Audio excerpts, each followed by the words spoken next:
My name is Juan II. I'm the senior editor of The Body Pro and TheBody.com. I'm also the voice and the host of the IAS podcast, HIV Unmuted. Thank you so much for being here today. We have 3 incredible guests, and we are talking about the future of HIV science. I think we all know who's up here with us, but let me read a little bit from their bios for those who are new to the club. We'll start off with Françoise Barré-Sinoussi, who you might know has a Nobel Prize for doing something pretty important to our community. Françoise is a virologist, a retrovirologist, research director at the French National Institute of Health and Medical Research, and professor at the Institut Pasteur in France. Rather, she was until 2015. Jeannie Marrazzo is the director of NIAID at the US National Institutes of Health, where she oversees a US budget of $6.3 billion. Is that right, Jeannie? A little bit more, I also want to say that she's my hometown girl. We have both spent a lot of time in Alabama, and yes. And now, Dr. Reena Rajasuriar, thank you for letting me escort you up the stairs. Reena is an associate professor at the Department of Medicine, University of Malaysia, and an honorary fellow at the Department of Infectious Diseases, Melbourne University. There was also a bit of a fight backstage about whether Reena was the daughter or granddaughter of Adiba or Sharon. You can ask her about that later. For our first questions, starting us off. So this is the future of HIV science, yes? And some of you are thinking, why isn't there more science in it? And the thing is that the science is a collaboration. The future will not be determined in labs. It will be determined collectively with all of us together. And these 3 future-forward leaders are showing us how that can take place. So, to kick us off, I'd like to open the panel by posing a summary question to you all. The question is, do we have the HIV science we need? And is that science heading where it needs to? If so, why? If not, why not? Françoise, would you like to kick us off? I think it's on. Yes. My answer will be, in France we say, an answer from people from Normandy. I will say yes or no. Yes and no, because yes, when we see the previous session with wonderful data on long-acting drug, when we see the presentation also on the Berlin 2 patients, that means that the priority on HIV cure research, priority on HIV vaccine. So we are going in the right direction, for sure. So that's my yes. What about my no? My no is, for me, we are not doing enough, especially if we want to develop one day a vaccine, to understand better why, what are the mechanisms of inflammation during HIV persistence, what are the mechanisms which induce disorder, metabolic disorders. There are some science, but not enough, in my opinion. Not enough, and that is very important, not only for HIV science, but it's also important for other disease, non-transmissible disease, which are also impacted by inflammation and metabolic disorders and so on. So it's no, because we can do better on immunological science, in my opinion.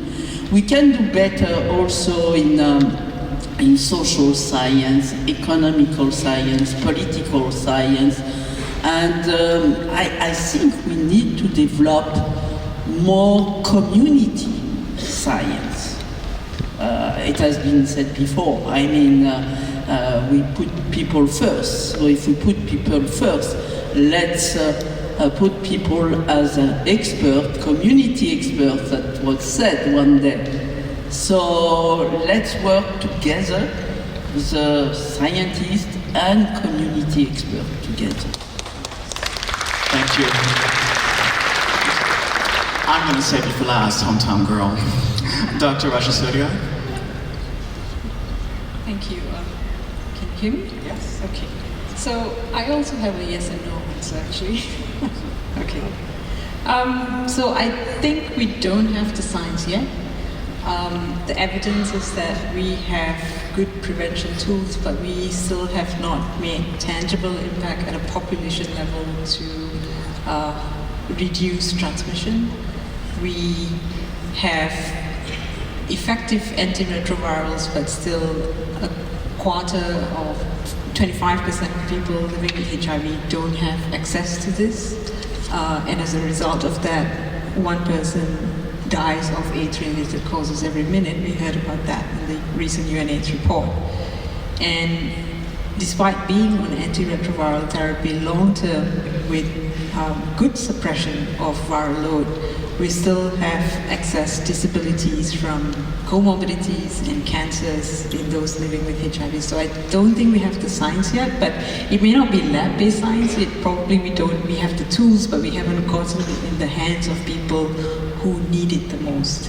And so it's implementation science, communication science, and so on that we need to probably improve on. I think we are in the right direction, and this is something I see in the field of HIV, but not anywhere else, and that's that tripartite partnership between community researchers and policymakers. I think this formula is a really strong formula where we work with the community and understand what their priorities are. They tell us where things are not working. They hold us accountable for the research that we do. We work with them to design studies and create solutions, and then we give this to policymakers to be scaled up. We have got the cogs are there, but not fully fitting yet. But I think we just need to keep working at this, and eventually we'll get there. Thank you. Dr. Marrazzo. It's really hard to imagine how I could contribute anything unique after these two brilliant women so nicely, I think, summarize the state. But maybe I'll take it in a different direction. I guess I would say it depends on your definition of science. So we have advanced the tools of understanding the basic biology and immunology of HIV remarkably in the last 2 decades, really, with structural biology, with our ability to model the interactions of antibodies, with our ability to sort of now, in the last several months, beautiful papers from the vaccine consortiums looking at B-cell lines and trying to elicit these broadly neutralizing antibodies. So I think the science, the pace of that science, recognizing all of what Françoise says about that puzzle of inflammation, and I want to come back to that because I think that's critical for other conditions. I think the pace of that science is going so fast that we could use that science on the biological front, along with what we've learned about antiretrovirals as prevention, particularly the new formulations, to make gigantic strides in the next 5 years. The challenge is that we haven't thought enough about the science, or we're thinking about it, let's just say we haven't gotten where we need to be with the science of implementation. And shout out to Alvin Gang, I don't know if he's here, but we had a great discussion yesterday. He encouraged me to think about the science of implementation as opposed to implementation science. Because I think sometimes implementation science gets put in this bucket and people might not really understand or have very, very definite ideas about it, what it is. What we're really talking about is the science of implementation and working with communities to understand how we can best deliver these tools, as you have mentioned. The other thing I love about this concept is this whole, and I'm stealing this from someone else too, and I haven't heard it discussed at this meeting, this whole concept of the fourth 95. So you've got 95, 95, 95. What's the fourth 95? It's quality of life. It's managing comorbidities. It's managing that inflammation. It's managing mental health. It's enhancing sexual health. It's ensuring reproductive health. And it's also making sure people age well when they're living with HIV. So, I mean, when you start to go down that road, the answer is definitely not, because we really have a lot to do. The last thing I'll say about inflammation, and I'm glad you brought this up, Françoise, is that You know, we're struggling to understand this in many other viral syndromes. Long COVID is a fantastic example. We do not know what's going on. Clearly there's some evidence of viral persistence, and we have people living with HIV who are living with long COVID as well. So again, thinking about the person, thinking about the community, how are we going to get there? It's a lot, but I am confident we can do it. It's just going to take a lot of work together and extensive community engagement. And that work starts here. Thank you. Kicking us off into single questions, Françoise, because we already started with you, let's go back. We have effective treatment for HIV that effectively eliminates transmission. Considering that, do you believe continuing cure research is essential? And if so, why? It's not a question for me. It's a question for people living with HIV. And you should ask them. However, I can tell you that before we launched the IAS towards an HIV cure initiative, it was at that time, you know, that when I was meeting with people living with HIV, at the end of our meeting, I was always asking them the question, you are doing well now, you are on treatment, you have quite a good quality of life, you are able to work. And so my question was, what are you expecting from us, the scientists now? And most of the time the answer was a treatment that we can stop. So that's the reason why I proposed to the IAS to launch a program towards an HIV cure in 2010. Rapidly also we decide that one of the priority will be to develop research to try to understand why people living with HIV were expecting and were looking for a cure or a remission. And surprisingly, I remember the very first study, the answer was because of stigma and discrimination.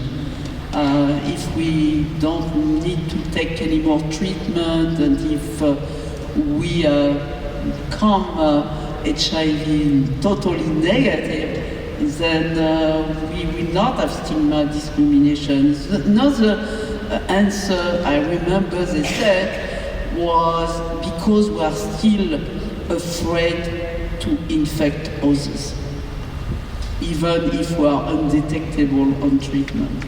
So for me it's clear that this is the main reason why we need to work on a cure today still.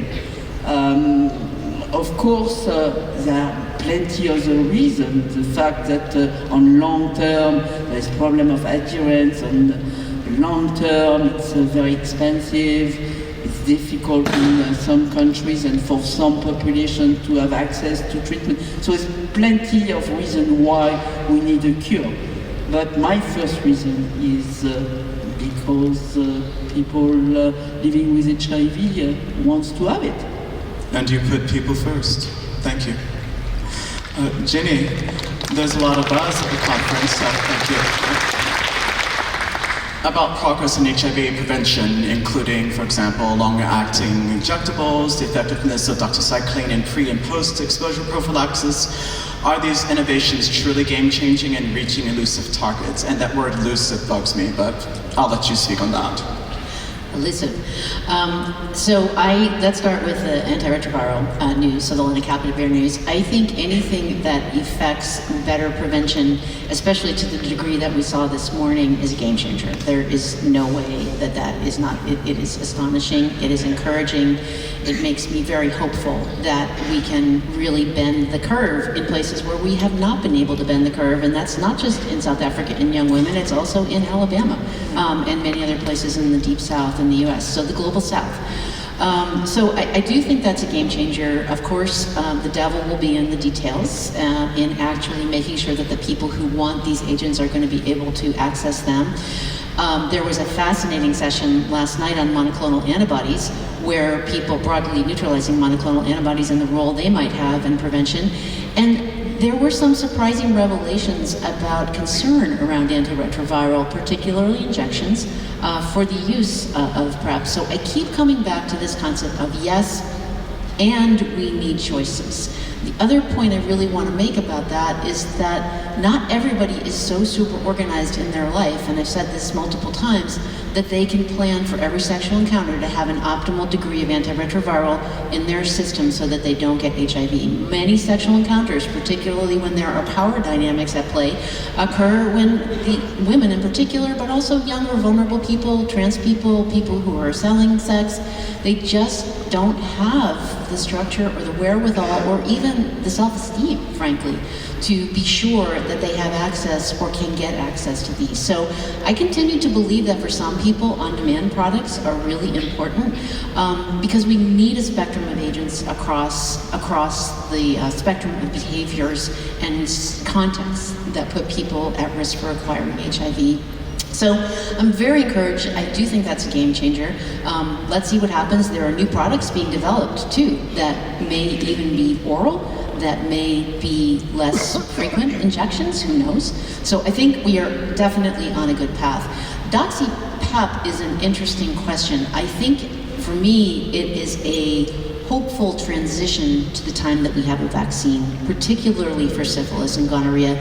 I'm very concerned about antimicrobial resistance. If you did not see the presentation this morning from the NRS study, the people who took DoxyPrep actually had evidence of a circulating clone that had a marker for resistance to oral cefixime, which is a third-generation cephalosporin. That is the last class of drugs that we can reliably use to treat gonorrhea, and that is a new finding.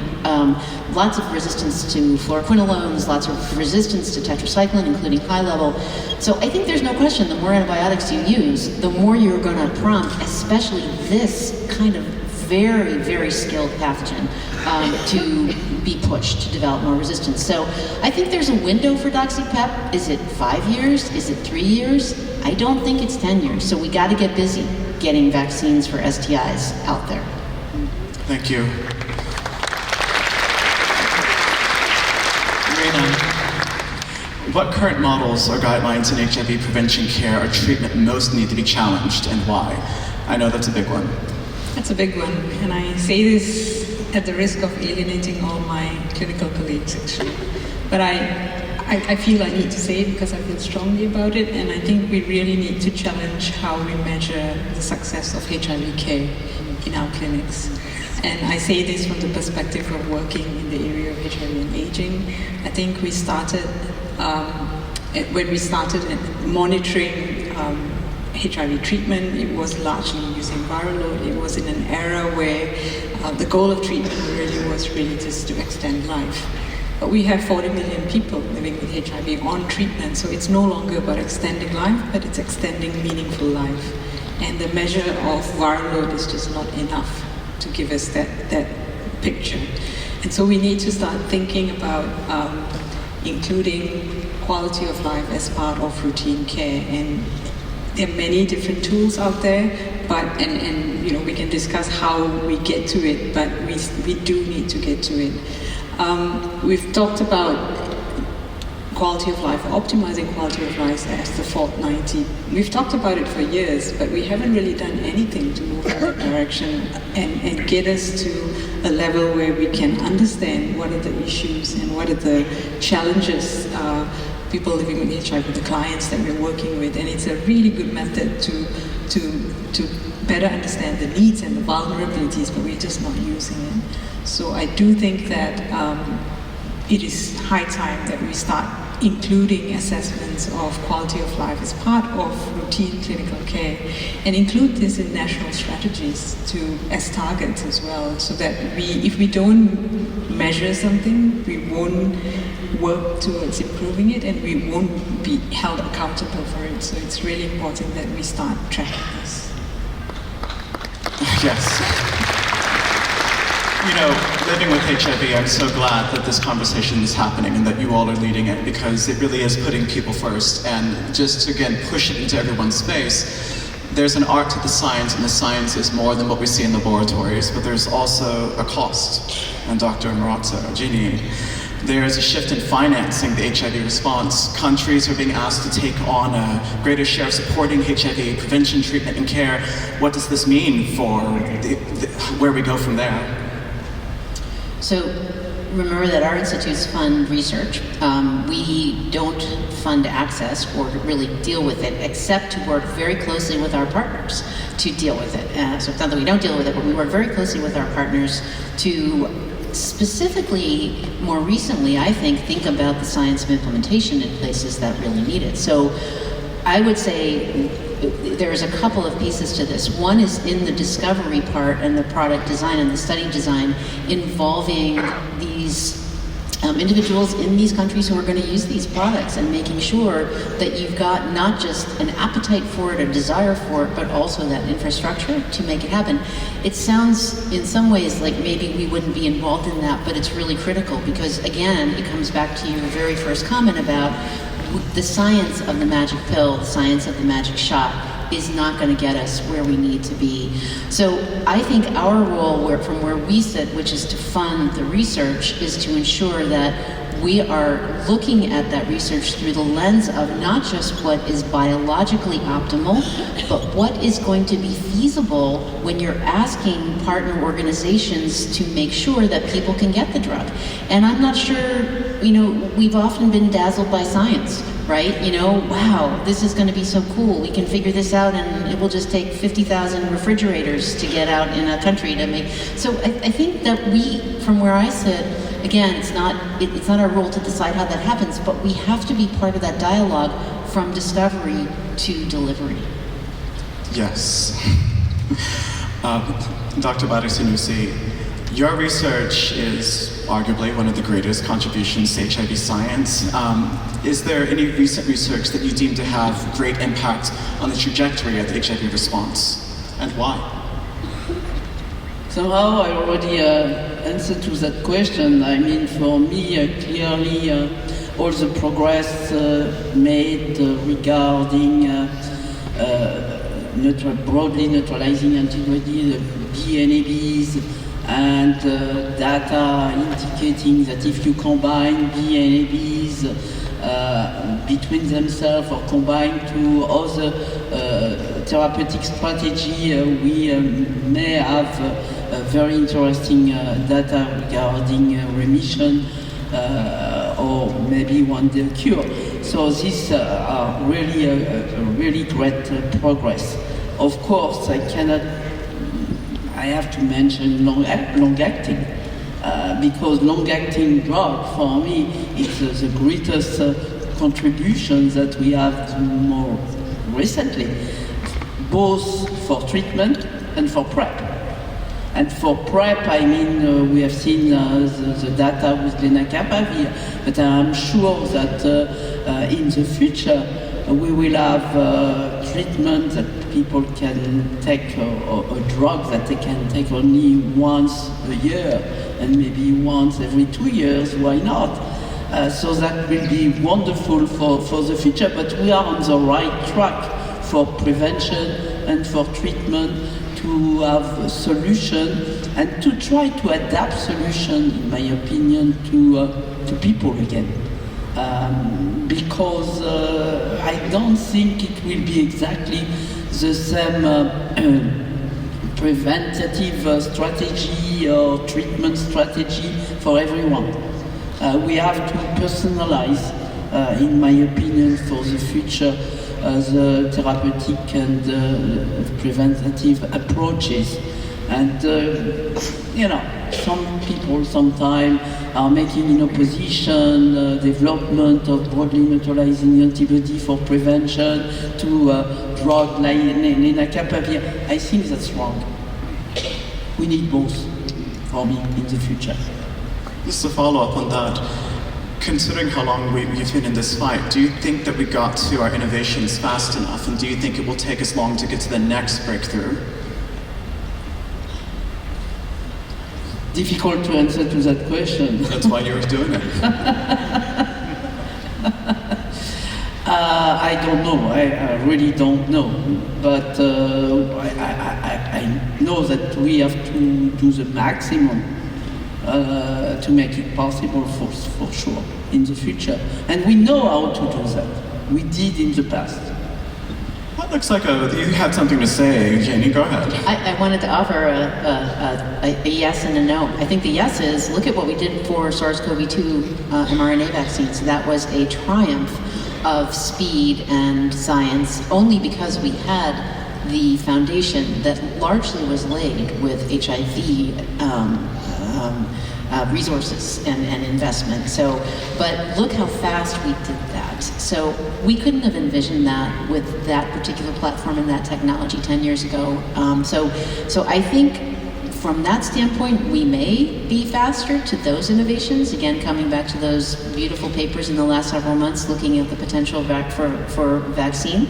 But are we equally advanced on the science of the implementation? Lots of people didn't want to take SARS-CoV-2 vaccine. Vaccine hesitancy, if anything, is probably more out there than it was prior to the pandemic. So, you know, again, you can make these beautiful advances in the lab, which is how, again, you started the conversation, but to make sure that it's what people want and will use, or we have enough trust to have a conversation with them about that, that's a completely different story.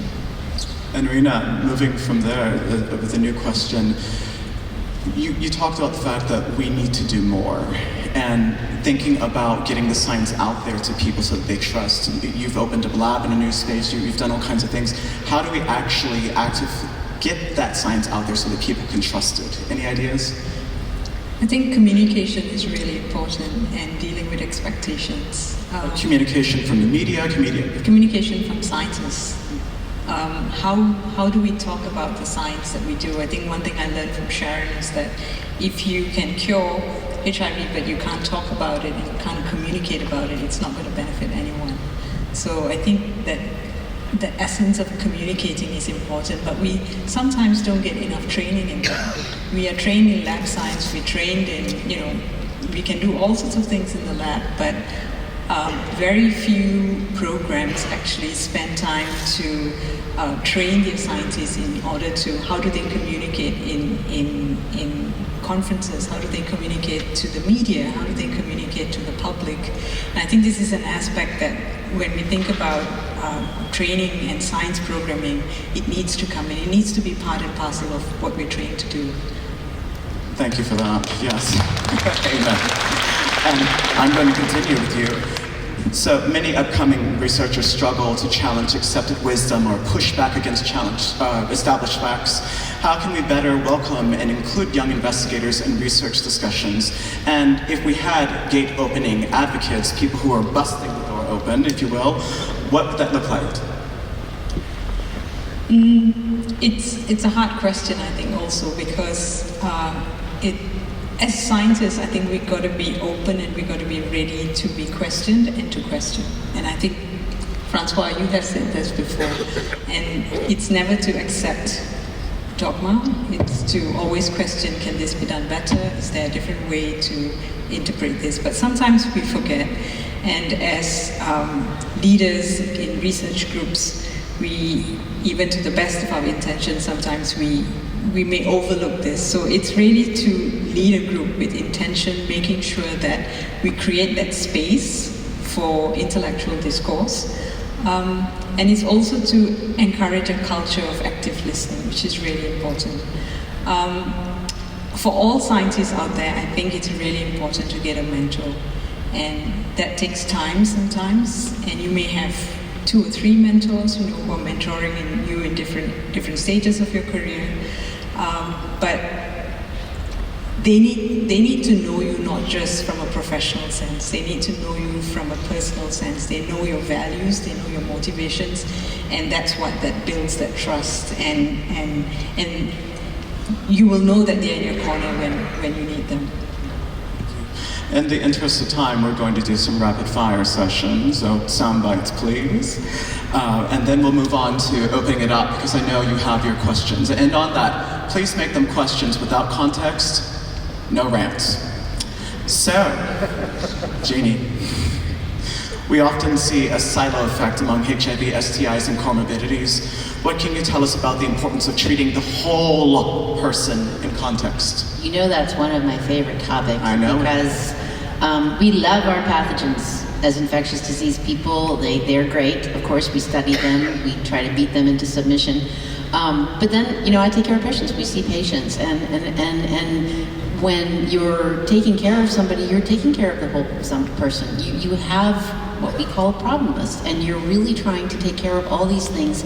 And HIV in particular, for many people, is one problem of many that they have to deal with. Moreover, as I've said before, conditions like tuberculosis are still, TB is the biggest killer of people living with HIV. So we can't be siloed, and I don't even need to go. If you want me to talk about STIs, it won't be a rapid fire response. But we really can't silo these things anymore, or we're not going to get to a place where we need to be. So that's really important for thinking about how we include people in clinical trials. For example, if you have somebody who you're trying to treat TB, you absolutely need to do that in a population of people living with HIV. So I think clinical trial inclusivity is something we need to think a lot more about, and minimizing exclusion criteria so that we get the whole person, whoever they are, in the clinical trials. I just have to say, I'm very healthy. I'm a dancer, I kick my leg, all that stuff, and yet I've been rejected from many trials because I'm living with HIV. And I think that is such a sad thing for the people who designed these trials. So, amen to everything you just said. Françoise, can you sorry, I'm going to change that. You have been on record saying that by talking with people living with HIV, you can change a little bit the direction of your own research. Why is it important that people living with HIV be included in planning research? At least for my career, it has been essential. At one point, I totally changed the direction of my laboratories because of talking with people. We were working, there was time to tell you the truth that we were working on HIV one subtype, trying to identify the subtypes everywhere in the world, with many others that were doing the same thing. And that was for vaccine research, but we did not know really where we were going for vaccine. I'm speaking about the 90s, so a long time ago. And at one point, I was talking with people living with HIV who were struggling, looking for treatment or for better treatment after 1996. And of course, they were talking about prevention and vaccine, but clearly we did not know where we were going at that time. And it seems to me, by talking with them, that maybe we need to understand better what is going on with this virus in the body. What about pathogenesis, the mechanism of pathogenesis, and so on. So it's how I turn the orientation of the research in the lab to HIV pathogenesis and how to control HIV pathogenesis. So this is to give you one example, but more than that, I've been working with low resource limited countries, and by talking also with people there, it was clear for me that we have to consider the situation for example, drug users in Vietnam. That was a priority, so we had to define the research according to the priorities of those affected people in a country like Vietnam, taking into consideration not the situation that we have with drug users in Europe or in the United States, but the situation in the country in itself. So this is, for me, it has been critical since, let's say, since the early 80s, because I started to be in relationship with communities in 1984. So it was soon after the identification of HIV. And for me, not only you know, for the orientation of research, but also when you write a research program, it's very important to ask people concerned by HIV to read this program and to make their own remark, comments, critics, so you can adapt your own research program according to their critics. Yes.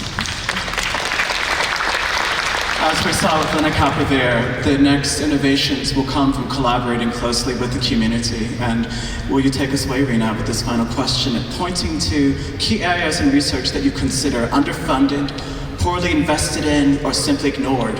How does that impact the next generation of researchers? Always the easy questions for you, kid. Well, if you ask every scientist, they will give you which area that they are working in that is underfunded. So I'm going to go with impact, and I'm going to, because it's rapid fire, I'll choose one first. And that's really in the area of research involving women living with HIV, and especially women aging with HIV from the low middle income settings. I think we don't have enough funding in this area.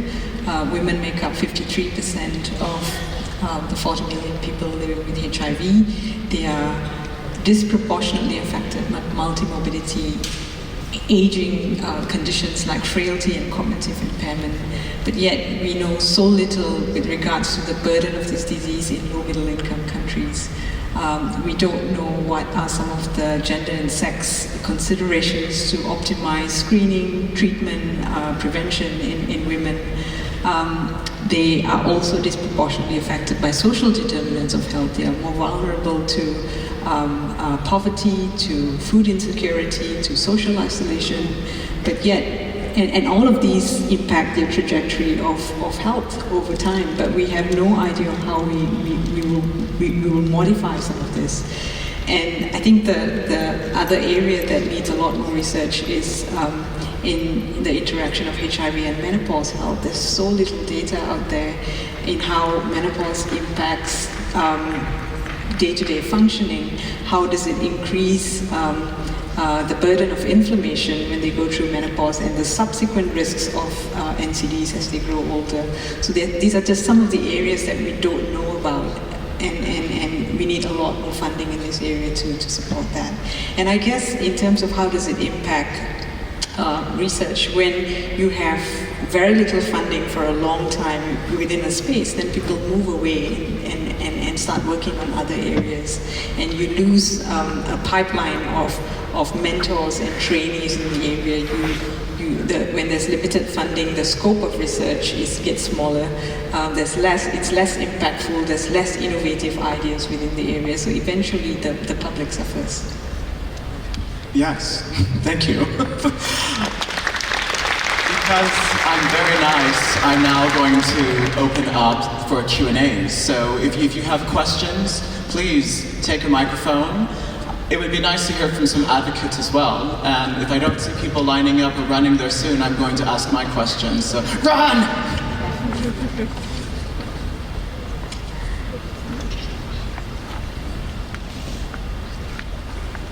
Please, yes.